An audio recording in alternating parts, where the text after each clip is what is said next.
This is another video in fly tying with simple craft store sheet foam, and it's a really inexpensive material, but there's all kinds of stuff you can do with it. Today's fly is, I call it the indicator fly, and I like it for backcountry brookie streams where I can hang a paragon or a midge nymph underneath it. So if you stick with me to the end of the video, I have more information on other series that I have. I have a number of fly tying series videos. And I also have some fly fishing content on the channel that I think it's a little bit different, and I think you'll find it interesting. So thanks for watching. So this fly is easy to make, and I like it because it's just the right size for hanging a paragon or another small nymph like a midge in a backcountry brook trout stream. So here's how we tie it. So first thing is I need a strip of foam.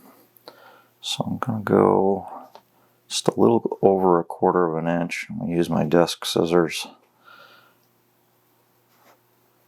Keep a straight line or straighter line. Okay, so I'm going to need at least that much. So on these I don't cut them exact. It's okay to go a little extra. And I'm going to clip out the back part. And that's ready to go. So we're going to put a number 8 dry fly hook. And grab some black thread.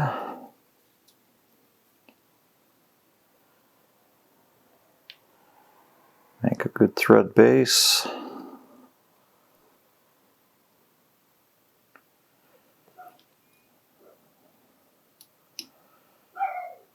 Pug is mad. Okay. Got that. Grab some wax.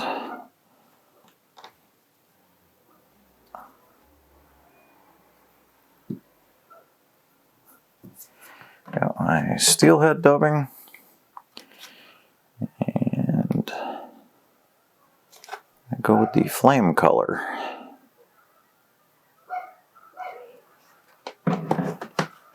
Spring is almost here, so we got geese outside and small dogs inside. So I'm just going to get a little noodle of that on there.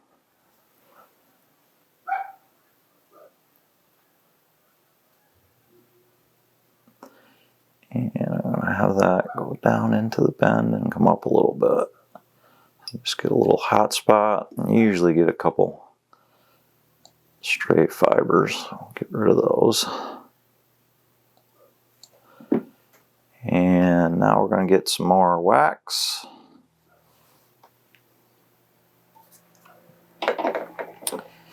And go with my favorite color.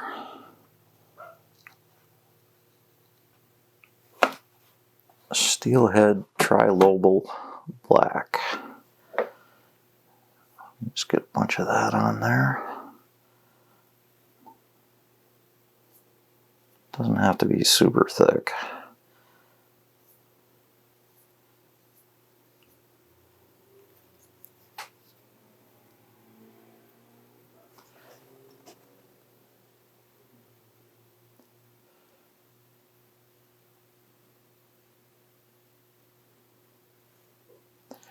Grab some more.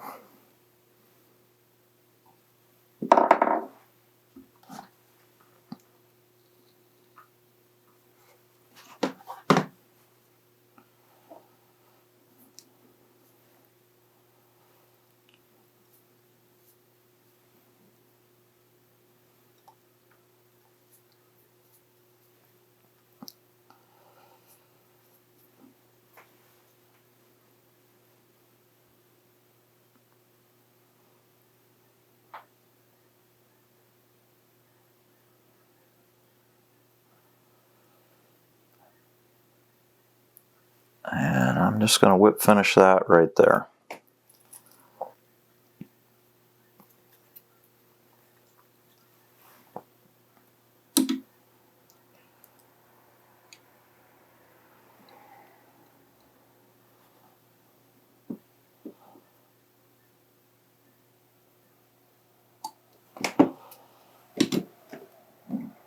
quick drop of head cement.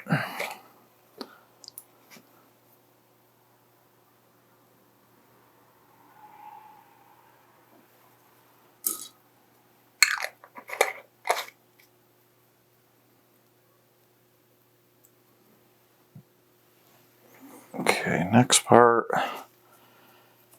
grab some pinch of elk hair.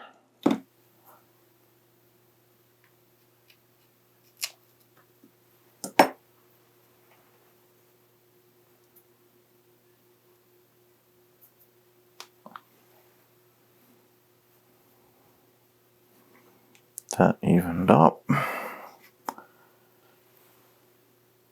about that much. So we got that evened up.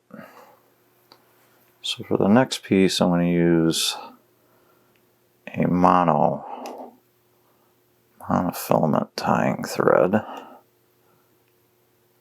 Get that on there. Trim it off.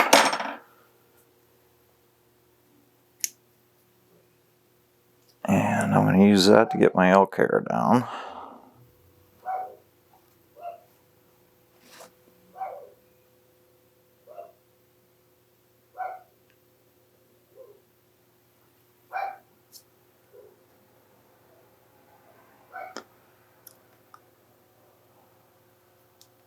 A couple of good wraps.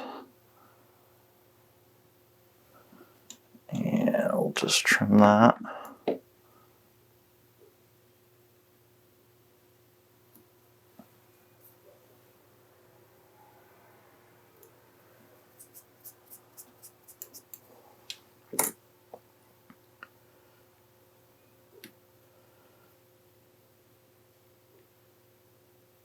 Just get that bound down a little. It doesn't have to be perfect.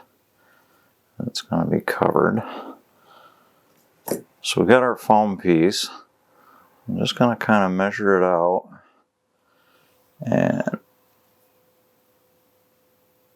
mark it with the bodkin where I need the hole.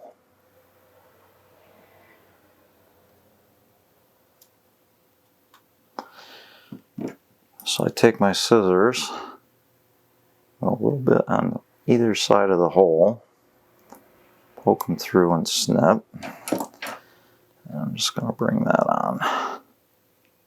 on over the hook eye, like that. So on these I like to do the top part first. Get the top part in. And bind it down tight. A couple of wraps. I'm going to measure that bottom part. Let's say about that far. A little snip in it. Just make sure I get it across square. And I'll just bring that under. On both sides.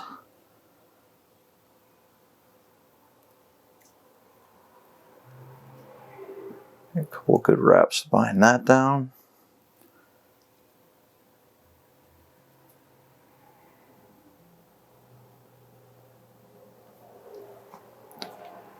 Loose fiber. Okay, so just need the legs.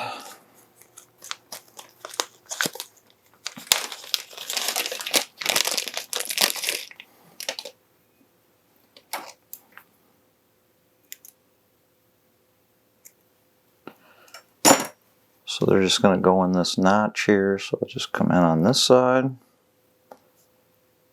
Get it in the right spot. Bring it over. Catch the other side. In the right spot. And we're going to trim them more later here. We'll just get a couple of good wraps, keep those in. So I'll trim the legs.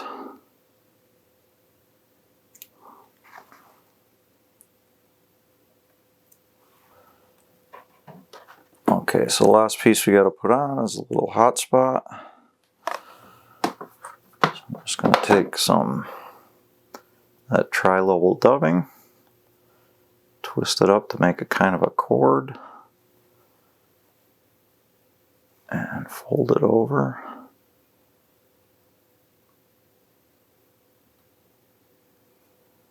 So I'm just going to do a loose wrap. I want that little bump in the front. And just pull that in a little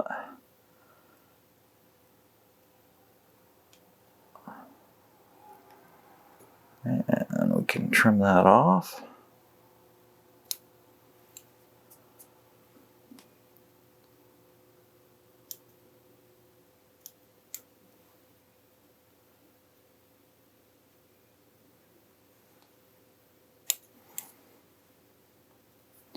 And whip finish.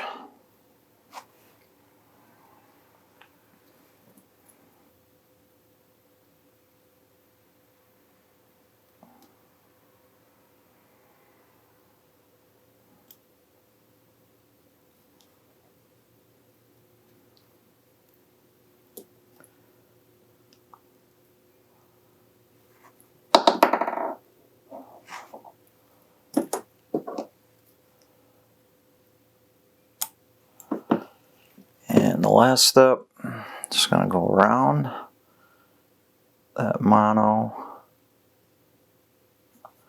some UV cure. And the reason I went to mono with stuff like this is that those exposed threads are the weak link.